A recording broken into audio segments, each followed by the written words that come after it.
Hello, this is the non-dual lectionary for the 21st Sunday after Pentecost in year C. We've got a well-known story in the gospel lesson for this week, so let's take a look. It's from Luke chapter 19, verses 1 through 10. He entered Jericho and was passing through it. A man was there named Zacchaeus. He was a chief tax collector and was rich. He was trying to see who Jesus was, but on account of the crowd, he could not because he was short in stature. So he ran ahead and climbed a sycamore tree to see him because he was going to pass that way. When Jesus came to the place, he looked up and said to him, Zacchaeus, hurry and come down, for I must stay at your house today. So he hurried down and was happy to welcome him. All who saw it began to grumble and said, He has gone to be the guest of one who is a sinner. Zacchaeus stood there and said to the Lord, Look, half of my possessions, Lord, I will give to the poor, and if I have defrauded anyone of anything, I will pay back 4 times as much. Then Jesus said to him, Today's salvation has come to this house, because he too is a son of Abraham.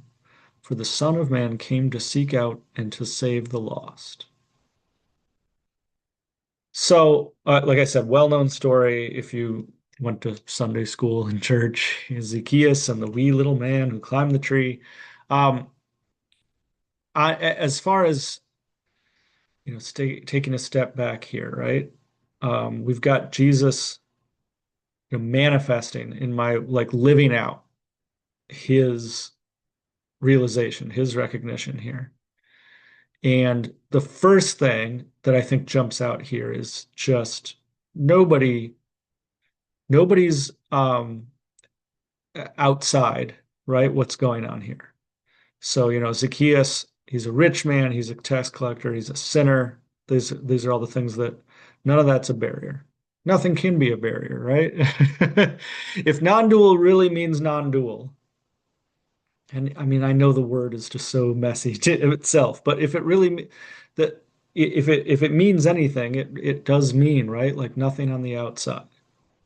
And what's an inside without an outside? I mean, it almost doesn't make sense. It doesn't make sense except by recognition, except in lived experience, right? That somebody else can hear those kinds of words and go, I get it.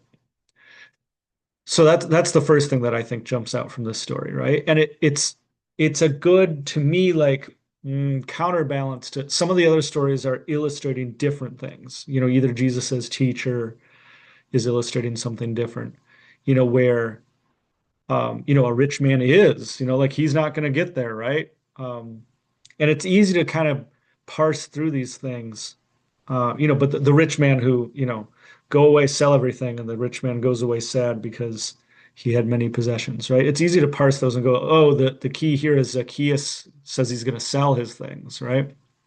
I don't know about that.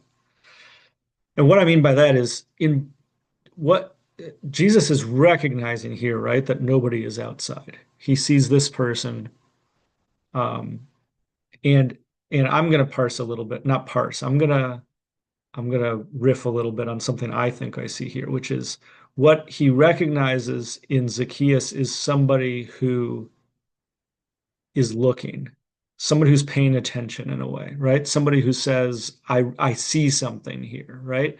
And so the recognition by a great teacher or somebody who's living this out, right, can be at least, hey, look, I see that you can see. And so Zacchaeus, he was going to pass that way. He's trying to see who Jesus was. I love that line, right? Who Jesus was. He's trying to see. So Jesus sees somebody who sees. He sees somebody who's paying attention, and he says, "I see you. Seek out and save the lost." Right?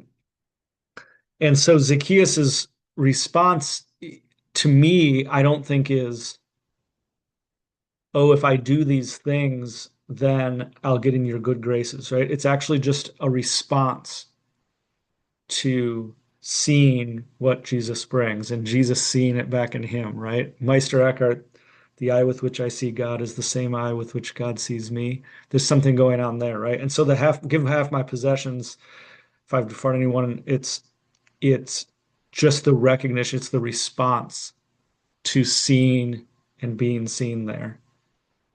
in true nature, right? Like not just like a psychological scene, like, oh, you see my flaws and all, although that's true too, right? But the deeper scene, the recognition, the you and I and you.